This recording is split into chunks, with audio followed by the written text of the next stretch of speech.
อุใบขาแล้วใครที่เฮ็ดจังได๋ข่อยก็บ่สนใจเอาไว้เพิ่นแล้วก็ได้ โอ้ยหน้าตาผ่องใสอยู่ ใส่ ผ่องใส ใส่ ถวายบุญพระอาจารย์สุบุญสุยางสุแนวเด้อขะหน่อยอากาศขอพระอาจารย์เป็นลมโพลมไส้ให้กับ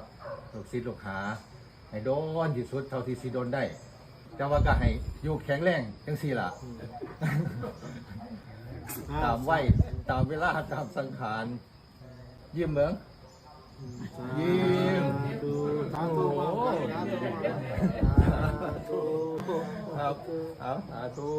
สาธุพร้อมกันสา